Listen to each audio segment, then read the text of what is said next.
ठीक है। यूनिट 5 का एक और टॉपिक हम लोग स्टार्ट कर रहे हैं आज, इलेक्ट्रिसिटी सप्लाई इन बिल्डिंग, है ना। यूनिट 5 का एक टॉपिक स्टार्ट कर रहे हैं, क्या है, इलेक्ट्रिसिटी सप्लाई इन बिल्डिंग।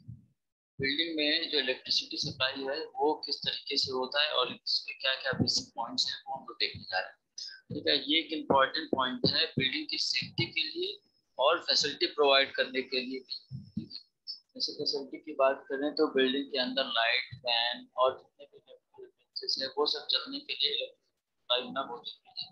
और दूसरा चीज ये है कि अगर सप्लाई कर भी रहे हैं हम तो उसको इतना सेफ, इतना सिक्योर बनाए कि किसी भी तरीके का कोई फॉल्ट ना हो जिससे बिल्डिंग में किसी तरीके का नुकसान हो। ठीक है, तो हम लोग स्टार्ट कर रहे हैं electricity supply in building. In India, electricity is generating station as alternating current of 50 cycles per second। ठीक है, इंडिया में जो इलेक्ट्रिसिटी जनरेट होता है वो क्या होता है, 50 साइकिल पर सेकंड का होता है। It is then transmitted to the high voltage station grid by 132 kV high voltage line in order to reduce the transmission loss.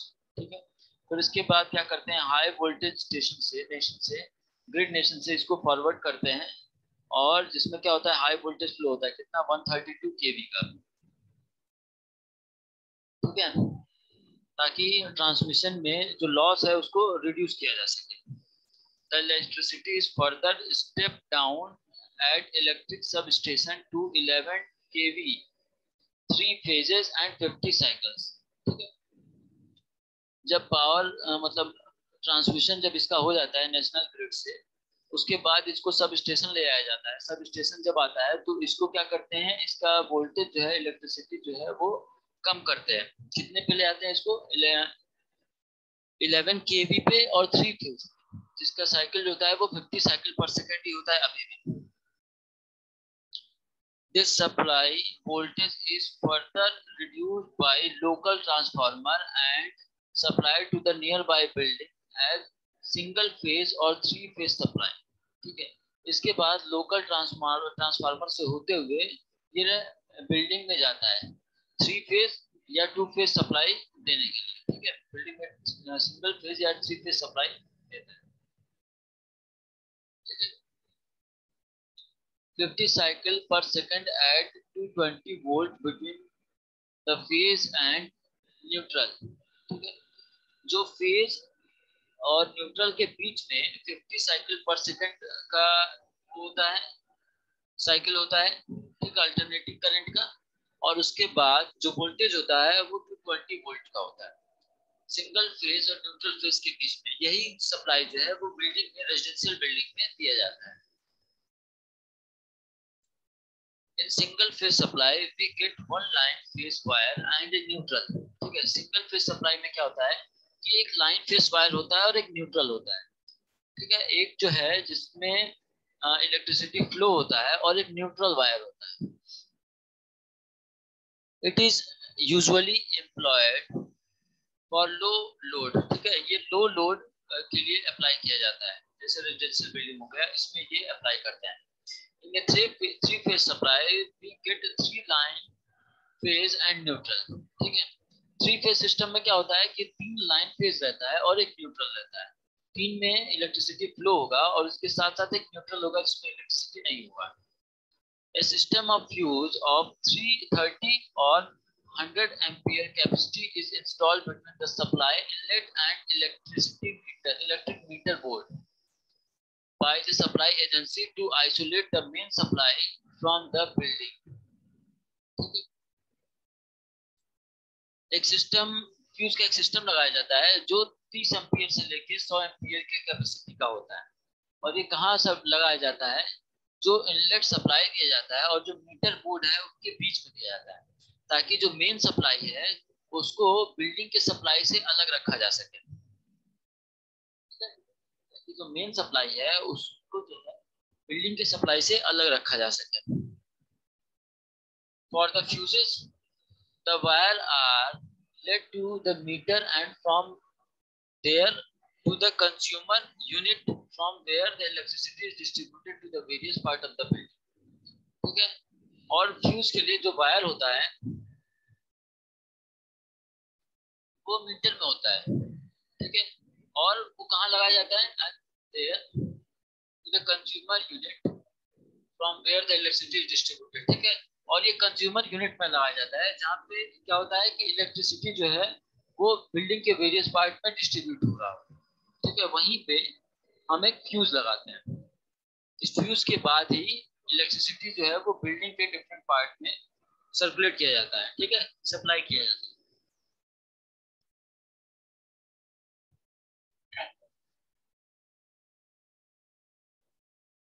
Now we will very briefly deal with the electricity distribution system usually adopted in ordinary residential building, ठीक है।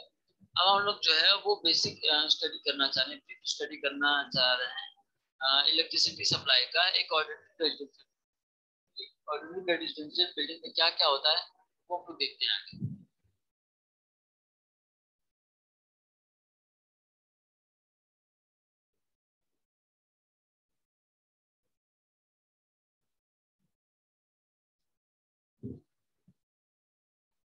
Material end devices used in wiring of building, ठीक है। कौन material और कौन कौन सा device use होता है बिल्डिंग के वायरिंग। सबसे पहला क्या है? केबल, ठीक है। क्या है ये? It consist of the conductor surrounded by insulation, ठीक है। एक कंडक्टर मेटल होता है जो इंसुलेट किया जाता है, ठीक है। उसकी सराउंडिंग जो है वो इंसुलेट किया जाता है अलग मटेरियल से। The conductor should be preferably of copper, ठीक है। कंडक्टर जो है वो मेनली कॉपर का होता है या एल्यूमिनियम का भी हो सकता है, ठीक है। At present, cable are manufactured in metric size and referred by the number and diameter of the conductor, ठीक है। और जो अब कंडक्टर बन रहा है, जो केबल बन रहा है वो मेट्रिक साइज के हिसाब से बन रहा है, ठीक है। जो नंबर या कंडक्टर के डायमीटर के बेसिस पे रेफर किया जाता है। जैसे 2 mm का वायर हो गया, 1 mm का वायर हो गया, 4 mm का वायर हो गया, 6 mm का वायर हो गया। तो ये उसके डायमीटर, कंडक्टर के डायमीटर के हिसाब से उसको बताया जा रहा है कि कितने एमएम का वायर है।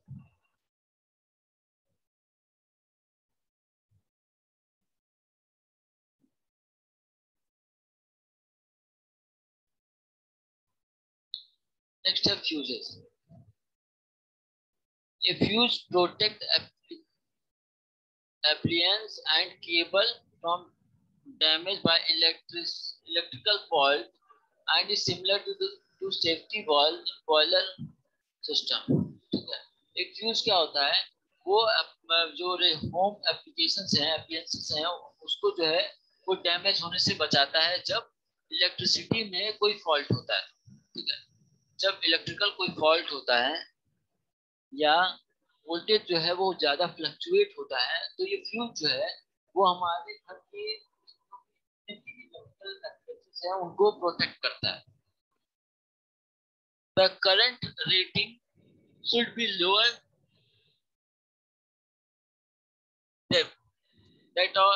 that of their cable. It has to protect, ठीक है। जो करंट रेटिंग है वो लोअर होता है, ठीक है, लोअर होना चाहिए, जो कि करंट जो केबल के कंपैरिजन में जो केबल का करंट जितना फ्लो होना चाहिए उससे कम जो है वो करंट उसमें होना चाहिए, ठीक है, ताकि इसको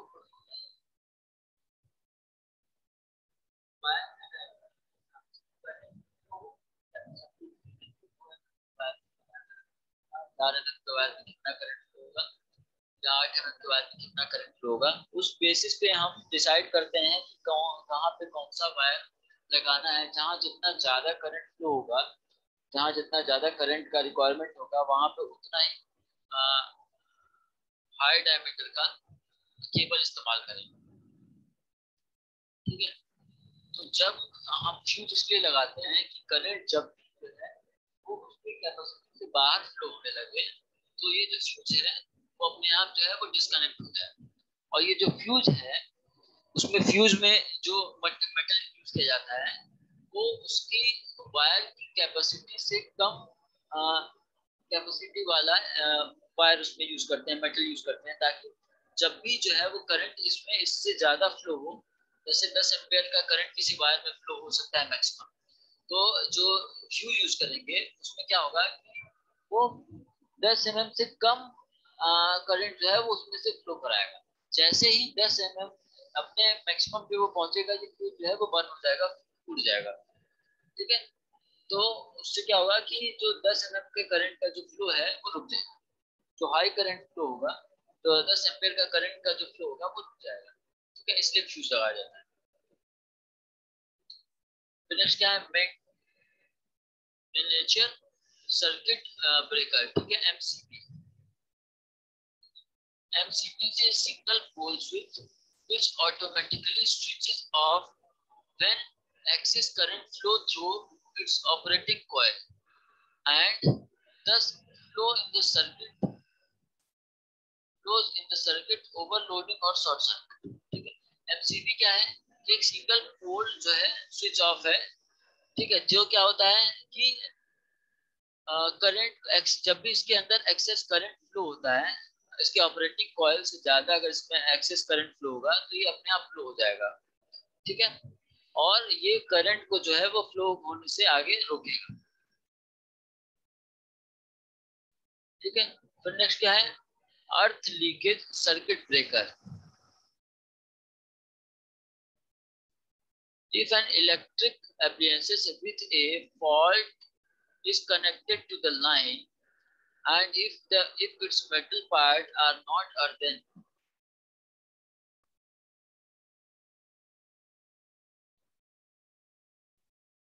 the metal may become line without the fuse blowing. ठीक है, अगर कोई इलेक्ट्रिकल अप्लायंसेस जो है वो कनेक्टेड है किसी फॉल्ट लाइन से, ठीक है, और उसका जो है वो अर्थिंग नहीं किया गया है, उस मेटल पार्ट का अर्थिंग नहीं किया गया है, तो मेटल जो है वो एक करंट लाइन की तरह हो जाएगा। ठीक है, जिसमें कोई भी फ्यूज नहीं होगा। ठीक है, such a situation can produce an electric shock to the person touching it। जब ऐसा कंडीशन होगा तो क्या होगा कि ये इलेक्ट्रिक शॉक की तरह होगा जो पर्सन उसको टच करेगा। However, if metal body is earthen, then current will flow through the earth wire। ठीक है, और जब अर्थिंग प्रोवाइड किया जाता है, अगर earthen metal प्रोवाइडेड है, तो जो करंट है वो अर्थ वायर की तरफ फ्लो हो जाता है। For such a situation, it is common to use a tripping device called earth leakage circuit breaker। ठीक है, इस सिचुएशन में ये ट्रिपिंग डिवाइस की तरह काम करता है। ऐसे सिचुएशन में ये ट्रिपिंग डिवाइस की तरह काम करता है, जिसको हम लोग क्या बोलते हैं, अर्थ leakage circuit breaker. Earth leakage circuit breaker.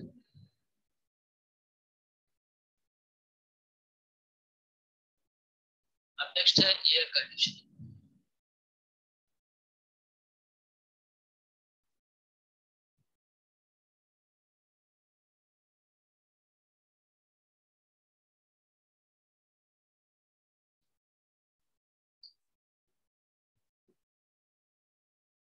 Air conditioning, it is a process of treating air so as to control simultaneously its temperature, humidity, purity, and distribution to meet the requirement of conditioned space such as comfort and health of human beings, leads to industrial process, efficient working of the commercial premises, etc. Air condition क्या है, air condition क्या है, ये एक तरीके का process है जिससे हम क्या करते हैं, एयर को ट्रीट करते हैं। ठीक है, जैसे एयर ट्रीटमेंट करते हैं, उसको कंट्रोल करते हैं, कैसे, उसके टेम्परेचर को, एयर के ह्यूमिडिटी को, उसकी प्योरिटी को और डिस्ट्रीब्यूशन को। ठीक है, ताकि जहां पे इसको लगाया जा रहा है उसकी रिक्वायरमेंट को ये फुलफिल करे। ठीक है, और रिक्वायरमेंट क्या है, कंफर्टेबल हो, जहां पे भी इसको लगाया जा रहा है वो कंफर्ट जोन हो। ठीक है, ह्यूमन हेल्थ के लिए इंपॉर्टेंट हो। ठीक है, और अगर इंडस्ट्रियल यूज में अगर इसको लगाया जा रहा है तो वो अपना वर्क जो है वो प्रॉपरली करे। और अगर किसी कॉमर्शियल पर्पस में लगाया जा रहा है, अगर कॉमर्शियल पर्पसेस में लगाया जा रहा है, तो वहाँ के वर्किंग एनवायरनमेंट को इनहेंस करें, ताकि जो वहाँ पे जो रहने वाले या जो वर्किंग पीपल है उनको जो है वो वर्क जो है वो प्रॉपर हो सके।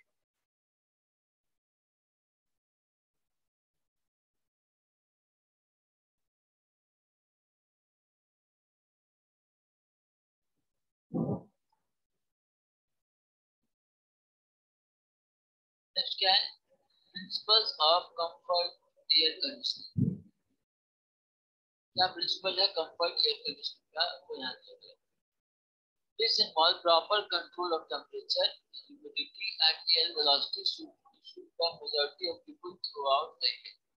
ठीक है, इसमें क्या क्या है, टेम्परेचर कंट्रोल है, ह्यूमिडिटी है, और एयर वेलोसिटी को ये कंट्रोल करता है, ताकि ये पूरे साल जो है वो मेजर ऑफ द पीपल के लिए सुटेबल कंडीशन प्रोवाइड करे।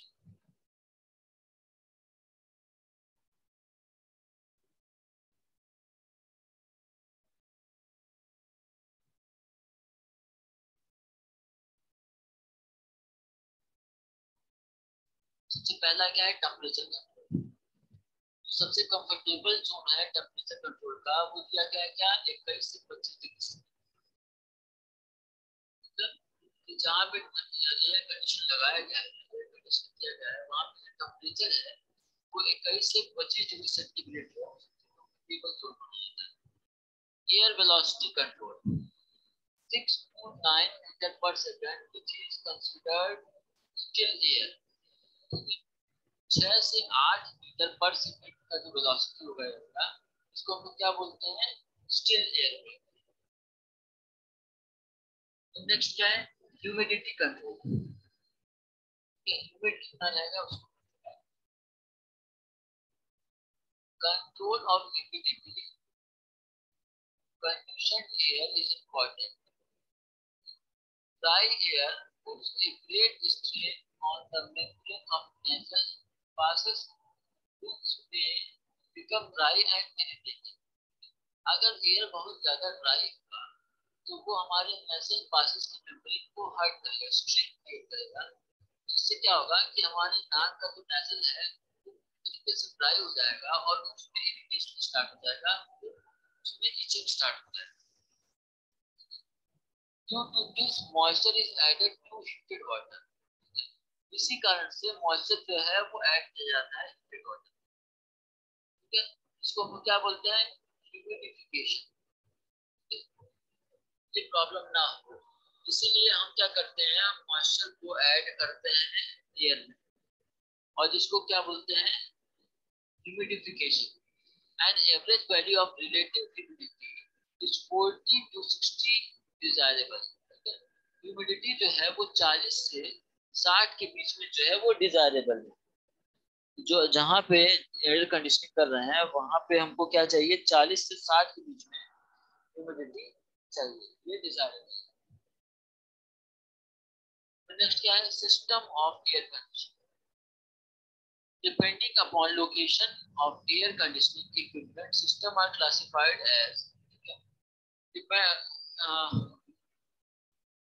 लोकेशन पे के बेसिस पे एयर कंडीशनिंग इक्विपमेंट को क्लासिफाई किया गया है, और इसको हम लोग क्या बोलते हैं, पहला है क्या, central system.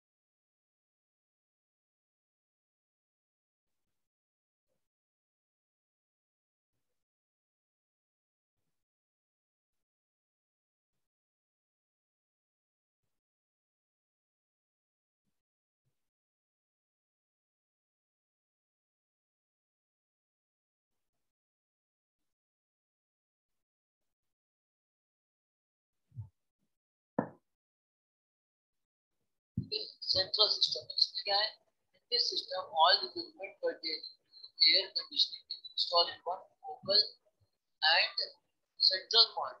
And this then the conditioned air is distributed to all the room or enclosure by consider.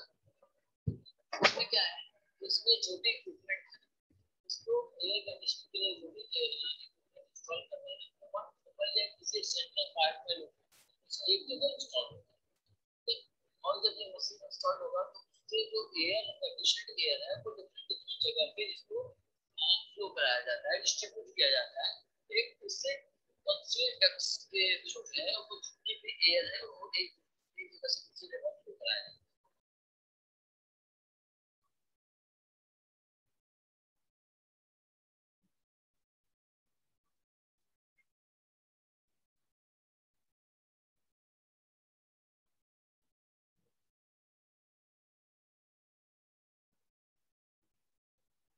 Speaker को देखें, सेंट्रल एयर कंडीशनर प्लांट, ये पार्ट है वो सेंट्रल एयर। अब उसके बाद क्या है, कंडीशन एयर सप्लाई जो है वो यहाँ से इसकी तरफ जाएगा, और ये जो है वो सप्लाई करता है, सप्लाई किया गया है, और ये मूव करता है और ये रिटर्न। अब क्या होगा, और ये सप्लाई किया जा रहा है। अब क्या होगा कि इसी डक्ट के थ्रू जो है वो एयर इसमें फिर से आ जाएगा, ठीक है, और इसी एयर के थ्रू जो है वो क्या करते हैं, एडिशनल एयर जो है वो इसमें ऐड करते हैं।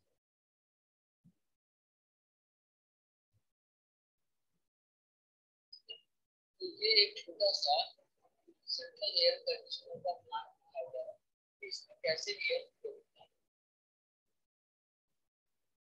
This required less space for installation and its maintenance is also easy. However, it required depth of large size occupying more space at ceiling level. इसको इंस्टॉल करना आसान है, ठीक है, लेस स्पेस रिक्वायर्ड है, और इसका मेंटेनेंस कॉस्ट भी जो है वो भी जो है, लेकिन इसका क्या ड्रॉबैक है, इसको लार्ज एरिया चाहिए, डक्ट एक जगह से दूसरी जगह कंडीशनर प्लांट से और जो डक्ट ले जा रहे हैं उसका साइज जो है वो बड़ा है, और वो क्या होता है, लार्ज साइज का होता है और ज्यादा स्पेस लेता है, सीलिंग लेवल पे जो है वो ज्यादा स्पेस लेता है।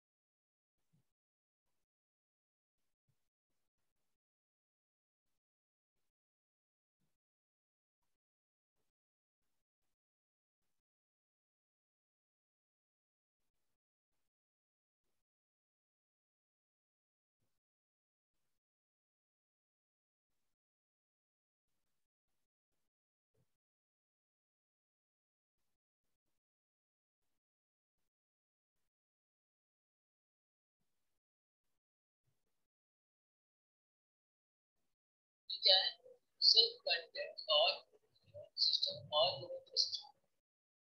अब एक सिस्टम की बात करें, एक ग्रुप बनाए,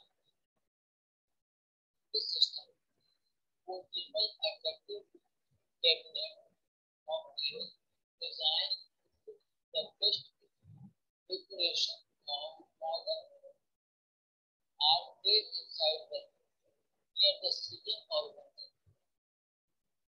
They are self-contained all aspects and condition air is moved inside the unit itself. This air is directly thrown into the room without moving anything. अब जो सेल्फ कंटेंट यूनिट सिस्टम है इसमें क्या होता है, एक पोर्टेबल अट्रैक्टिव डिजाइन जो है वो रूम में लगाया जाता है, ताकि मॉडर्न रूम के हिसाब से वो देखने में एक अच्छा लुक मिले वास्तविक कंपेयर। इसको हम कहाँ लगाते हैं, जमीन के आसपास लगाते हैं या विंडो पर लगाते हैं ना। और वो जो है ये सेल्फ कंटेंट, तब इसमें और कहीं से कोई मटेरियल नहीं लगाना है या कोई जो भी कंडीशन एयर है वो रूम के अंदर ही फ्लो कराता है, ठीक है, बिना किसी डक्ट के। अब जो कंडीशन एयर होता है और इसमें जो है वापस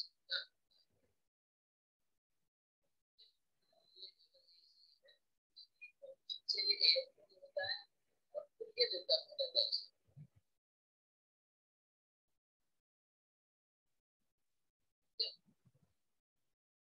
ये बदले सिंगल यूनिट का ये सेट कंटेंट है वो इस तरीके से करते हैं। इस सिंगल यूनिट सिस्टम को कैसे करते हैं language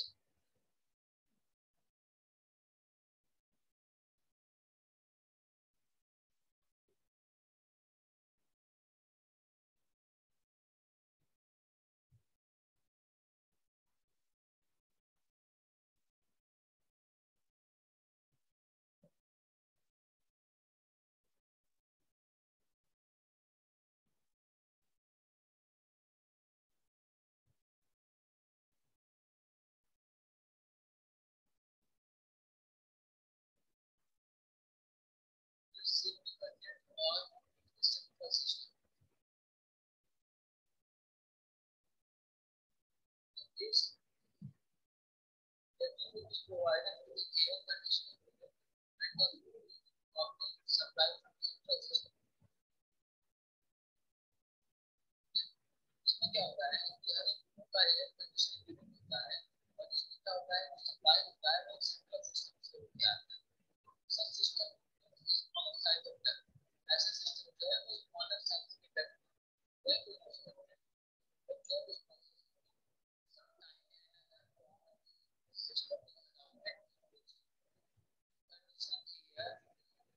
supplied from a central unit, but the heating and cooling may be carried within the room। क्या होता है सिस्टम का एक अनदर फॉर्म जो है वो अडॉप्ट किया जाता है। इसमें क्या होता है कि कुछ एयर जो है वो सेंट्रल सिस्टम से में आता है, मतलब रूम में आता है और रूम में जो है वो हम कंट्रोल कर सकते हैं कि वहाँ पे क्या हीट करना है या कूल करना है। एक ideal air conductor ideal air जो है वो फ्लो करता है सेंट्रल सिस्टम से। इसका टेम्परेचर जो है वो सेंट्रल है। जब वो रूम में आता है तो हर रूम के रिक्वायरमेंट के हिसाब से पर्टिकुलर रूम के रिक्वायरमेंट के हिसाब से एयर को और ठंडा कर सकते हैं या और हीट कर सकते हैं। ये रूम का पार्ट मतलब ये रूम हो सकते हैं।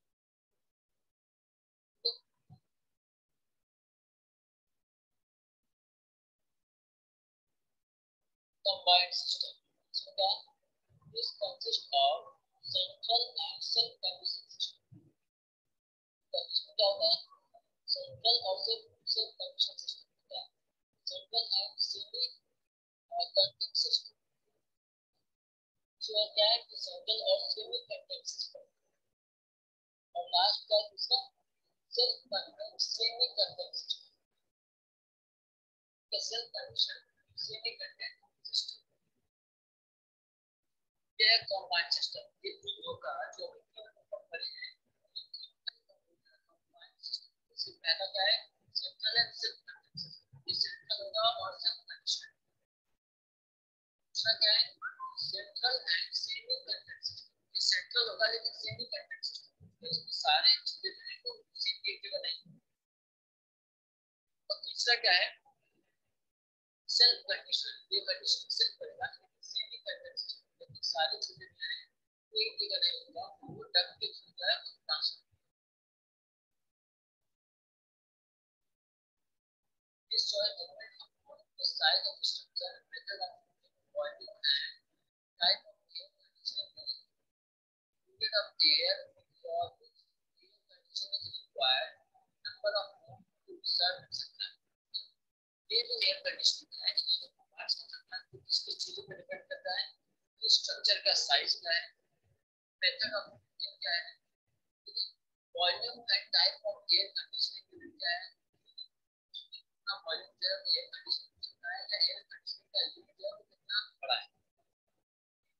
और लास्ट का है मूवमेंट ऑफ एयर और एयर कंडीशन और साल के किस पीरियड में जैसे विंटर सीजन है या समर सीजन है या रेनी सीजन है इस मौसम में जो है वो हमको एयर कंडीशनिंग प्रोवाइड कराना है और कितने नंबर ऑफ रूम करना है।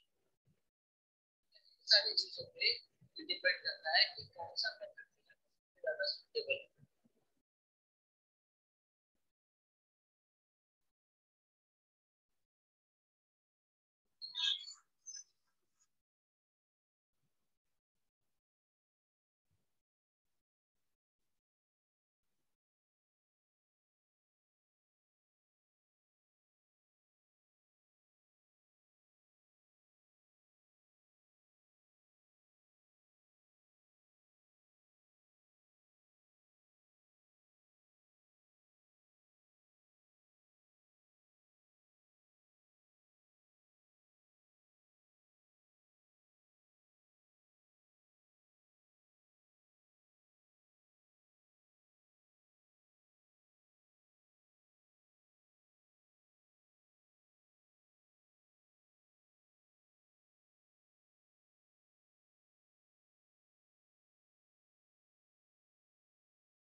फिर क्या है लास्ट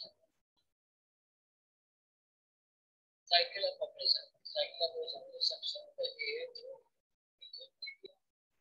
सेकंड क्या है ड्यूरिंग एक समर और समर में कितना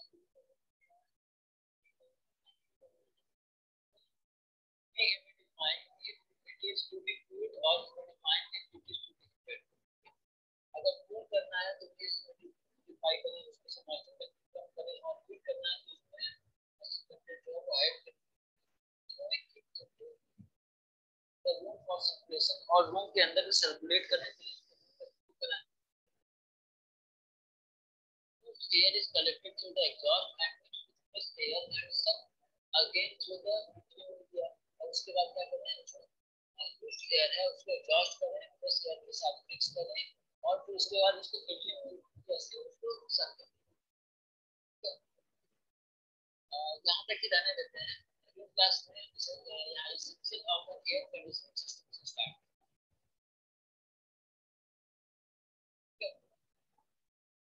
The following are the essential requirements of the air conditioning filter। clean air filters होता है एयर